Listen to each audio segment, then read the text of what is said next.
another great day here on the Isle of Misfits. And as always, we have another great guest who stopped by to hang out with us for a bit. And as always, my name is Nancy Carmichael. I'm your humble host and chief misfit, but enough about me. I know you want to hear about our special guest today. Her name is Eva Marie Everrson, and she's a multi-award-winning author, speaker, and mentor to aspiring authors. She's also a dreamer. This is what I hear about her, and we love dreamers. She has a story. This is what we really want to get into. She also has a story behind her stories. That is her journey on becoming an author. And I know you want to hear all about that because I sure do. But first, let's welcome Eva. Welcome to the Isle, Eva. Thank you for having me on the Isle. We are so happy to have you here. This is a place where, all the square pegs of all the land come, and we're just so thrilled. We're so thrilled to have you. And you don't have to be a square peg to be here, but we sure appreciate that you're here. I think most writers are square pegs. Yes, yeah. So, and it's a lovely day on the Isle. The palm trees are just, the fronds are rattling overhead, and the smell of salt in the air from the ocean. It's lovely. It's lovely. Oh, see, you act as though you've been here before, because that's exactly. I grew up on the coast of Georgia, so I understand isles, and spent a lot of time on isles. Isle of Palms, right? Yes. Well, there were no palms, mostly live oaks and pine trees and things like that. Okay. It wasn't until I moved to Florida that I was surrounded by palms. Got it. Yeah. Well, we'll take the palms. We'll take the breezes. Yeah. Yeah. And we will take the square pegs because the fact is, God doesn't make square pegs. God makes the pegs that he wants to make, and he finds a way to fit us in to his plan. So I am so thrilled to have you here. And we want to talk. One thing we haven't mentioned yet that we really want to talk about is you have a new release. You have a book called, there's the camera, Miss Beth Bettencourt. So we want to talk about that today. I've also been creeping on your blog, so there's some things I want to talk about there a little bit. But first, we have a little tradition here on the Isle, a time-honored tradition of our forefathers. It's a little ritual I like to call a stupid game. And I would be remiss to skip over the invitation. So will you play our stupid game? I'm so excited about the stupid game. I love stupid games. That's what we love to hear. So here's how it works, really. So today's stupid game, I always craft it, like I said, in the time-honored tradition of our forefathers, something about something about you that I've learned. And I learned a little something by creeping on your blog about the year 1962. So we're going to go way back. Let's go back to 1962. And you had this great list in your blog, like all the things, all the greatest hits, TV, music, all of it. Books, just pop culture. So here's what we're going to do. I'm going to quiz you on your own list. Okay. So it's going to be an easy quiz. These were all the TV shows and songs and commercials, et cetera, that are mentioned in the book. Because it's set in 1962. So it was just a fun thing for me to put together the playlist. Oh, I love it. Yeah. So you're going to know these well because you put them in the blog. All right. So I'm just going to ask you to name, what was the top cartoon in 1962? Oh, gracious. I mean, I would have to think it was something to do with Bugs Bunny, in that lineup, the Looney Tunes. Looney Tunes, yeah. And that wasn't fair. And you had a couple here too. So, I grew up on those. I don't know about you, but you grow up on those. And I just saw Saturday morning. Yesterday. Are you kidding? Yeah. Yeah. Well, it was talking about, how almost all the cartoon characters had speech impediments. They wanted to kill each other, It was really funny. And I thought, but we grew up okay. We managed to survive it. Yeah, we're fine. We're fine. A little square, but we're fine. Yeah. But it was really funny. It was, like there's this cat that wants to kill this bird. And then there's this, coyote who wants to kill another bird. And it was what is just it about really cute. birds? Yeah. Yeah. But I But the never birds always realized, outsmarted. yeah, I never realized how many of them had speech impediments, like, Sylvester and Tweety and Elmer Fudd, Yes. We must have the yeah. same algorithm because I think I saw this video, some Yeah. comedian talking about. Yes, Yes, yes, they all. yes, yeah. Yes, they all. As soon as he said something about there was this Yeah. skunk, and I just started laughing because Yes, Pepe I Le Pew. remember as a child, I just Yeah. loved Pepe Le Pew, Mm. because he had this French accent. Oh, my darling, mwah, mwah, mwah, Yes, and it I just wasn't thought it that was overbearing though. funny. Yeah, I never yeah. thought about, well, he's holding this other skunk against her will. Oh goodness, yes, Yeah, yeah. Trigger alert. Yes, right. yeah. They were different times. So It really was. We were innocent. We didn't know, And every time the coyote got killed by the roadrunner, he popped right back up. So mhm. Yeah, and then a video game was born, right? Because that's what video yeah, games are all about. You get yeah, killed, you get yeah, a new yeah, life. So yeah, yeah. realistic expectations for life. Yeah, I think it kind of set the stage for us and our yeah, it was a good time. expectations. So all right, well, excellent. Okay, how about just another non-cartoon? What was another top TV show, 1962? Laramie, yeah, Laramie. and the Tell me about Laramie. Virginian. Yeah, That's one I'm not familiar with, and I I love the Westerns. I grew up on spaghetti yeah. Westerns. I used to love to go to the matinee on Saturday. A quarter would get you into the movie. And I always wanted a box of sweet tarts and a Coke. That was my thing. And sweet tarts and a Coke. Now I can't even begin to imagine why my brain isn't fried. But I love the spaghetti westerns, and so I loved westerns on TV, like Laramie and High Chaparral and the Virginian. Mm. And those kinds of course, Bonanza. Oh yeah. And yeah, the Big Valley. Oh my gosh, the Big Valley. That was such a great show. Yeah. And I loved all of that. So yeah, Laramie I think it was Robert Fuller, handsome guy. Yeah. Mm. So, Mhm. and then of course Hazel. And Hazel I was remember mentioned. Hazel. Yeah. Yeah. Hazel was mentioned in sassy. the book.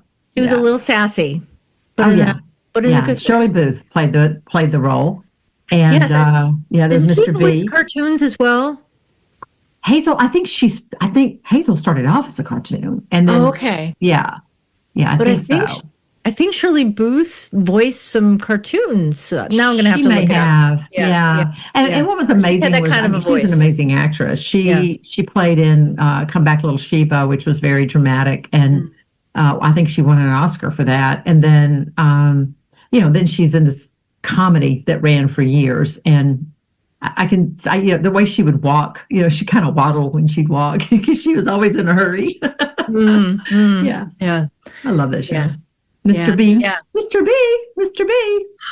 Yeah, that I don't know. My TV was that, no, Me TV, right? Is that on Me Yeah. TV or it's Yeah.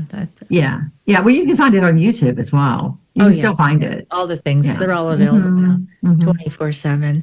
All right. Thanks, Hazel. Thanks for bringing Yeah. us back. So, Yeah. all right, let's move on to music. So, I'm just going to give you a category because you have, all right, country singer.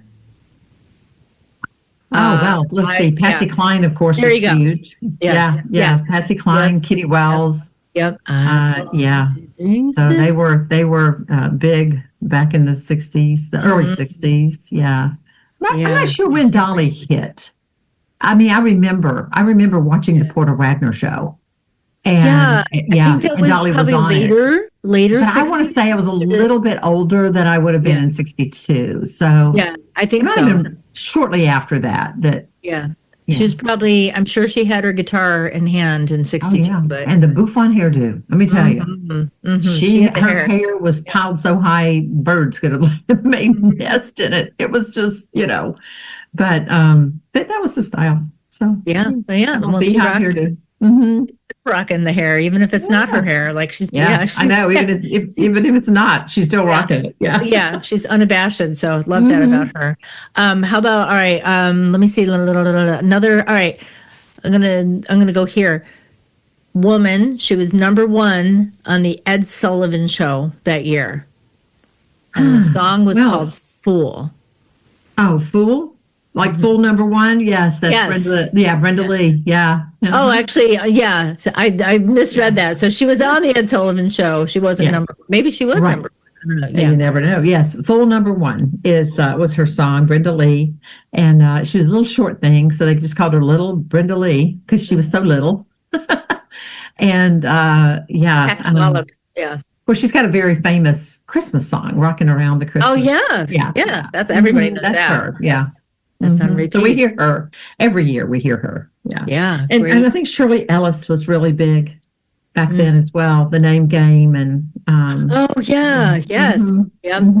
Be my mama. Yep. Yeah. Banana Nana.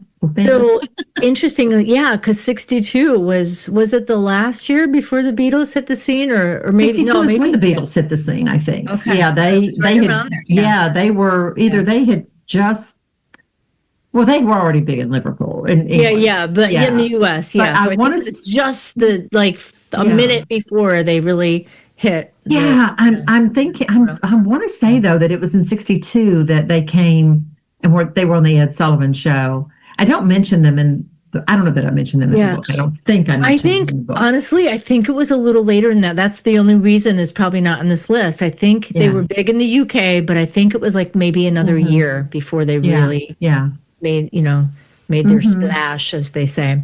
All right. Oh, okay. Give me one famous commercial from 1962 or 60. Pepsi. Yeah. What was it? The New Generation or something like that. Yeah. That's what. And the funny thing about it is, yes, I'm so glad that I have good editors because, growing up in Georgia, everything was Coke. It was just Coke. I mean, everything is Coke. I mean, I don't care if it's a Sprite, it's a Coke. And because the Coca-Cola plant originated in Atlanta, Georgia, so everybody is like very pro Coke. But even to this day, I say Pepsi Cola because that's the way I grew up saying it. Like a Coke was a Coca-Cola. And then you have Pepsi Cola. And so I wrote the Pepsi Cola commercial. And that when she came into the room, a Pepsi Cola commercial was playing. Well, my wonderful editor found out, she did her little research and said, this is the last, 61 was the last year it was referred to as Pepsi Cola. They began to refer to it as just Pepsi. And it was like, for the new generation or something like that. And yes, I just looked at it. For those who think young, right? So right. That was the first iteration. Yeah. Yeah. So they were trying to do something to beat out the Coca-Cola products. Okay. With Pepsi Cola. Yeah. Yeah. So, if you were cool, then all the cool kids. Yeah. Oh yeah. Yeah. Pepsi. And then I can remember growing up with the Marlboro Man, and that kind of thing. It was always some Western cowboy on a saddle, on a horse. Oh boy, yeah. Back when you saw cigarette commercials on TV, and then that ended. Winston and Marlboro, and and even Cool, spelled with a K. Oh yeah, yep. I remember those. So I'm gonna put that. I'm gonna at least put that Pepsi, that YouTube link in the show notes because that's pretty cool. Yeah. All right. So one more. So tell us a little bit about fashion in the 1960s. Oh my gosh, I just love 1962 fashion, and I actually, the mod fashion that came after that, but ladies were still very much ladies, and this was before pantyhose, so you wore nylons, with garter belts and the whole thing, which I remember wearing. It was not pleasant, but I guess just that whole process. Women wore slips and full-length slips or half slips according to what you were wearing, and certainly remember that with my own mother. But pillbox hats were very popular. Jackie Kennedy made those very popular. Yes, Jackie. Oh, yep. Yeah, she was. She wasn't. Right? She wasn't. Oh, yeah. She was still Kennedy. That's right. She was the first lady. That's right. She was in the White House. This was, in fact, one of the things that I said. They asked me. The publishers asked me about why I said it in 62. And one of the things I said was we were still in Camelot, and I wanted that innocence in the world.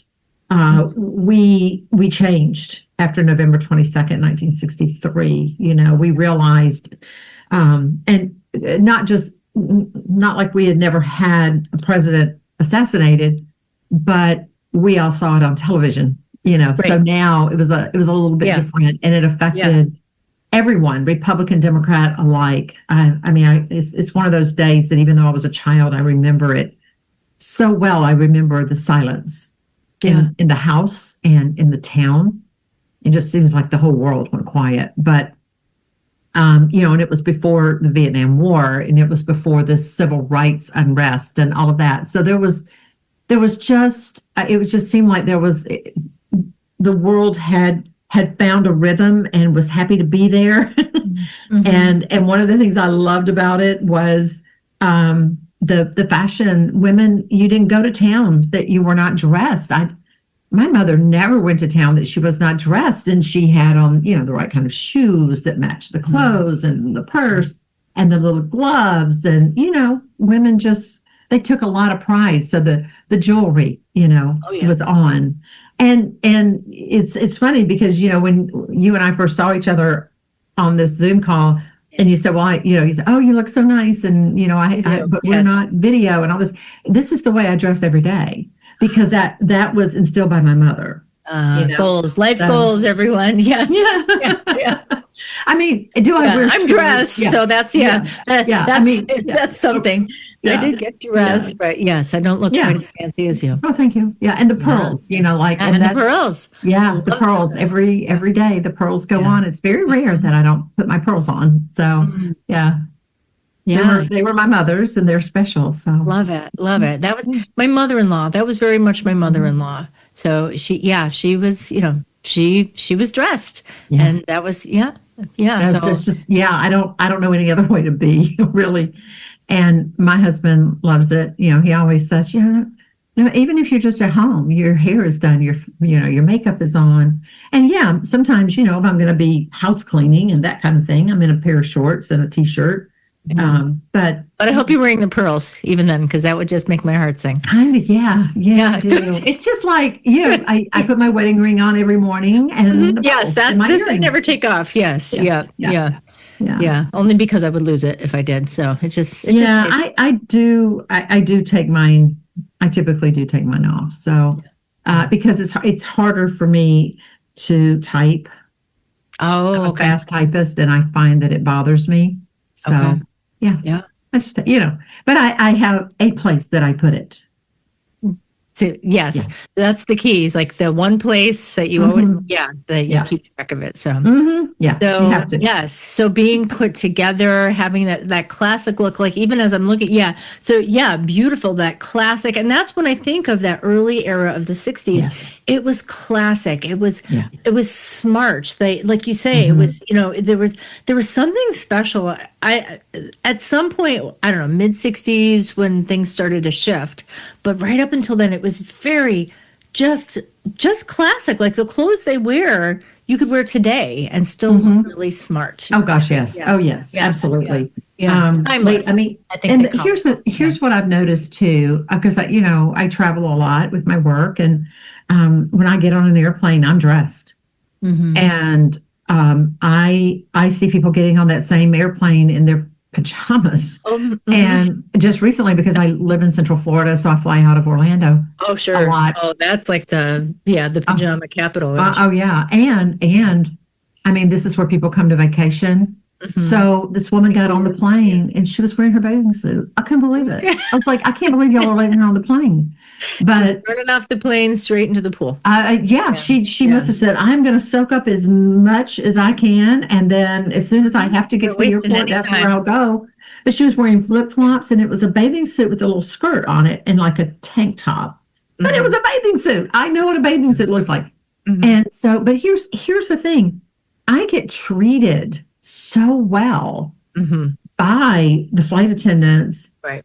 I also treat them well. I say hello when I get, good afternoon or good morning. I hope you're doing well today. I take them chocolates, see. So, but they always comment on like, oh, I love that jacket, or, oh, what pretty earrings, or something. They always say something. And I know that not too long ago, this really touched me. I was wearing red lipstick, like red, like 1962 red lipstick, Hmm. and so I'm walking up to TSA, and I'm always like, where is pre-check versus just regular TSA? And so I'm looking at this young man who's standing near the TSA pre-check line, and I said, "Is this pre-check?" And I smiled. And he said, "Oh my gosh, what a beautiful smile." "Oh, yes, ma'am. This is, and he Oh, said, "Your yes. smile just made my Your day." smile opened a door for you. Yeah. Well, I Mhm. mean, yeah, this is where I needed to be, but I thought, what? People don't, of course they don't smile. Everybody is in a hurry and Yeah. they're angry Oh, and, yeah. Especially you know, in in the the airports now, they're here. just, Yep. Oh, yeah. I was just there recently and it was a madhouse. oh yeah, Yeah. yeah. It's The just Orlando. not what it used to be. And Yeah. yet it takes so little just to smile at someone. Yeah. Yeah. Yeah. So presentation, right? You're talking Hmm. about, it's That's the way right. you Yeah. present yourself, the way you dress. So I have this Mhm. theory. It's a little controversial, but I stand by it. We won't get deep into it, but this is my theory. I believe we judge each other more by our presentation Yes, than we absolutely do we by do. the color of our skin. Yeah, absolutely we Yeah. do. Yeah. Yeah. Yes. Yes, because you can, I don't care what color you are, Hmm. if you're dressed Yeah. like you're about to hit that street corner down there or something, or like you just came in from the fields.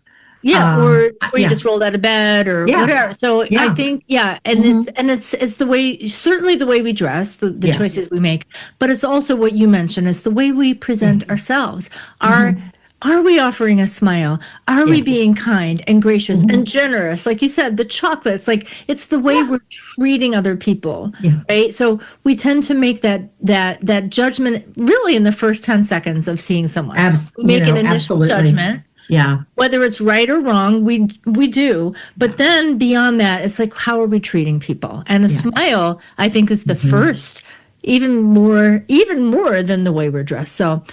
so all of that, you did an excellent job on the stupid Thank you. game, by the way. So, but I do want to, I think this is a good segue to get into this book because, all right, so we've got Miss Beth. She's Yeah, we looking do. good. She's, Yeah. she's She's well all put dressed. together, isn't she? Yeah. She's very put together. Her life seems to be put together, and yet there's things going on underneath the surface. Hmm. There's an Hmm. unexpected guest in Yeah. her home. So, Yeah. yeah. So let's tell us a little bit about what's going on with Miss Beth. Well, so Beth is 28 years old, almost 28 years old. She'll turn 28, within a few weeks, actually. She is a spinster by the standards of 1962. She has determined that she will never marry. She has a kindergarten, and so she'll never have children, but she'll raise everybody else's child. She's pretty stoic, but she's also very wounded. She's a very, very wounded young woman. And so she carefully guards her heart. She wakes up in the middle of the night one night. Her parents are gone. They're in Europe. Uh, um, her Beth's twin sister, Elise, died suddenly about 7 months earlier. So they've just gone away to try to, heal their hearts. And so she's alone in the house, and she wakes up in the middle of the night and she can hear a man snoring in the house. So this actually Yeah, came from a Dear Abby that I read about 40 years ago that I thought was just so funny. Like, what would you do if you woke up in the middle of the night and, this is back in the day when nobody locked their doors or slept with the windows open and that kind of thing. And so, of course, she calls, the dial zero back in 1962. Yeah, no 911 back then. Yeah. Yeah, there was no 911. So dial zero, get the operator, and get Chief Lippincott there, and the young man is arrested. But within 24 hours, she has hired him to work in her home because she realizes he had simply made a mistake. He was in the wrong house, and he needs a job. And so she hires him to do some handiwork around the house. Now, his name is David Patrick Martin. And David Patrick Martin, who goes by Marty, has just been released from the Army, U.S. Army. He, back in those days, you were drafted for a couple of years, 2 or 3 years. And so he has served his time in the U.S. Army, with his final stint being at Fort Stewart, which is near Savannah. And this takes place near Savannah. And so he is a man who has every reason in the world to be angry, but yet he is a man after God's own heart, kind of like David, like King David. This David Patrick Martin is a lot like King David. And in time, it becomes very evident that God orchestrated him coming to that house by mistake, because he is going to teach Beth about forgiveness and trust and love. But it becomes very evident early on that David Patrick Martin has his own secrets. And he knows that if Beth knows, it will devastate her. And so you kind of see him trying to navigate that as well. So it's told in 3 first-person points of view, Beth and David Patrick Martin, Marty, as he is called. And then Molly, who has just little guest appearances, as in her point of view. Molly is the Bettencourt housekeeper, but she's also Beth's best friend. So she's like, you've been like my second mother. And even though most people would say Cassie is my best friend, you are really my best friend, because Molly knows everything about Beth and loves her anyway. Yeah. Yep. Yeah. Yeah. Isn't that true? So, so you got these 3 perspectives going on. You got navigating through all these things. So, so Beth's got her own deal. She's got, like you say, some forgiveness issues, some stuff going on with her twin sister. So, without giving it all away. So, so she's navigating that. David / Marty's navigating his stuff. And then you got Molly, who's kind of like in between all of this. So kind of like the objective third party, or I don't know how objective. Yeah, because she's very, she does not like the idea of Marty, being brought back to the house. There is a little apartment behind the carriage house, which is behind the main house. Yeah. And I kind of base that on my great grandmother had a carriage house behind her house, and so I was thinking of what that house looked like, and then the carriage house, which I thought was a lot of fun. She had little doll babies and stuff in there. It was really a fun place to go. But so that's where David stays. That's where Marty stays, and but Molly she's not having any of it. She's protective, right? Yeah, protective over Beth. Very protective, yes. Yeah. And but as you would expect the best friend to be, yes. Yeah. In time, Marty wins Molly over as well. So he proves himself to be a fine young man. Yeah. Right. Yeah. So this is one of those stories that you just gotta kind of take, like a good beach read or a vacation read or wherever you're going, or just a read. Yeah, just pick it up and don't put it down, right? The reviews have just been so wonderful so far. Yeah. It's funny to me. There's some colloquialism, some things about being a Southerner that I think some Northern readers are not going to understand. And I have smiled at those points of view. Where I come from, it was very common to hear someone say, Lord, Lord. And it was not, they're not taking God's name in vain. It's considered a breath prayer. The area that I grew up in, which is where this takes place, I just turned my hometown into this fictitious town called Bynum. But heavily influenced by the Gullah people, and so that is a part of that language that you heard a lot. And so it wasn't just the Black culture that began to say it, but the white culture as well, because we were so influenced by them. And so my whole life I grew up hearing, "Oh Lord, have mercy, Lord have mercy," and it was a breath prayer. It wasn't meant cursing or swearing or taking the Lord's name in vain. And so when I have seen those little snippets in the reviews. I'm like, yeah, yeah, y'all aren't from around these parts. Exactly. Well, I have a sister who's an author, really talented. She's won some awards herself, so she loves to write about the South, Civil War. So yeah, so I hear that a lot. But it's funny as a Northerner, because I've been a Northerner my whole life. We have our own expressions, right? Of Up here, course. yeah, we forget about it. Yeah, So yeah, so exactly. everybody's got their colloquialisms. Yeah. So, I mean, that's just it. I was saying to somebody last night, a good Southern girl, but she's more Creole. And I said, everybody's fascinated with the South, but if you want to be fascinated by it, then you better understand it. And we do have our own language, just like every Right. other area of the world Right. has their own language and the things that they say and Right. the way that they say it. And it's not meant to be. Obviously, I would never. I mean, I don't curse at all. I was raised by parents who didn't, so I never do. And I certainly wouldn't have my characters cursing out loud. Yeah.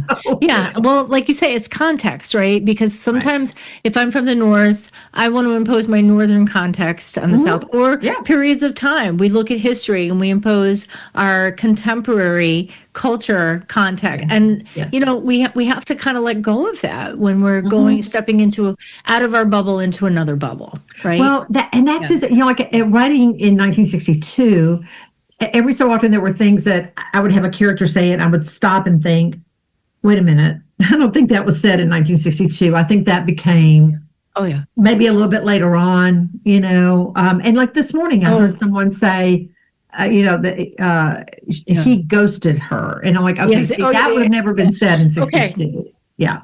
All right, I got a rant. It's a small one because we're almost out of time, but you just opened up a rant for me. So Titanic, the movie Titanic. Oh my gosh. So they spared no expense, right down to the china, the sets, the costumes, everything was 1912, except the dialogue, and it drove me crazy. That is the example that they did not go to the trouble of making sure the characters spoke in 1912 in the 1912 dialect. Yes. I mean, but it's funny because like in The Chosen, they specifically let you know that they are not going to stick solely with first century Middle Eastern dialect. So you've got Jesus saying, not too shabby, Exactly. Yeah. So I guess if you get a heads up, that's one thing, but exactly. So, so because it makes it funny, and that's, but Titanic was not meant to be funny. No. And so, you're right. Yeah, you're right. It's a movie I love to hate, but I'm probably in the minority on that. So, but oh my goodness. And there's so much more I wanted to talk to you about. I really do want to hear your story because this book, from what I hear, is 40 years in the making. So there's a story there, and the story of how you became an author. So I'm just going to ask you, I can edit it out if you say no, but I would love to have you back sometime. I would love to come back. Yeah, and to hear your story. Yeah, absolutely. Yeah, it's 40 years in the making, but it's the 44th book. And, but it's just that, I read that Dear Abby 40 years ago and just kind of kept it tucked behind my behind my left ear over here, and but I'd love to come back and share the story of how Miss Beth fully came to be, including having a completely different plot line at one point and being almost accepted by Bethany House and then rejected. And I'm so thankful that it was. Because the book that it is now would not have been the book. Yeah. There's a sermon in that as well. So would love to do a deep dive. Love and that. Like I said, even your blog so much. Yeah, would love to have you back. So yes, let's do it. Okay. But in the meantime, tell people how they can get this book and find out more about you. Well, it's Miss Beth Bettencourt is for sale wherever books are sold. Online bookstores, Amazon, ChristianBook.com, Walmart.com, BarnesandNoble.com, et cetera, et cetera. All the places. And then, of course, you can go to a brick and mortar store. We'd love to see you do that. If they don't have it, ask them to order it. That's always good. And if you are a library patron, be sure to ask your librarian, do you have it? And if not, can you get it for us? And I'm sure they would be happy to do that. We want to support our public libraries. They're wonderful. So excellent. And we can find out more about you at marieeverson.com, right? No, that's not me. No. Oh, wait, No. no. I knew this. So, no, you tell us. I know you have a website, so tell us your well, website. and I think that EvaMarieEverson.com is finally gone. I had EvaMarieEverson.com. It lapsed, and I had made this decision that I wanted to become EvaMarieEversonAuthor.com. Author, that's it. Yes. Yes, and then someone slipped in and was name squatting. I did my research. This was, I don't know who it was, but I was going to have to trademark my name. But eventually, whoever it was that was using my name went away. So that was good because I'm not a juicer. This person was a juicer. Oh, okay. And bought new furniture, and I did not. Okay. So let's get this. Yeah. So it's Eva Marie Everson Author.com. Okay, author.com. All right. And I'll put all this in the show notes as well. Yeah. And so Eva, it's been such a pleasure talking to you. And I'm glad that we'll talk again. And in the meantime, we'll pull out our calendars. Okay. Let's do it. And congratulations on the release of this book. And thank you so much. Yeah. God bless you. You too. Hey, thanks for showing up and hanging out with us today. Or maybe you just kind of washed up with the tide, whatever got you here. I'm just glad you're here because you are the reason that I show up. And if today's episode encouraged you, well, maybe it'll encourage someone else out there in Misfit Land. So would you pass it on? And also, I would love if you would subscribe wherever you're listening, Apple, Spotify, wherever, and even give us a shout out with some of those stars. You know what I'm talking about. And you can find more Misfit fun for everyone at isleofmisfits.com. You can even email me if you just want to say, hey, I got a question. Nancy at isleofmisfits.com. That's ISLE of misfits.com. And most of all, let's keep our quirky community going by owning our awkward, loving our fellow misfits, and seeking beauty and truth everywhere.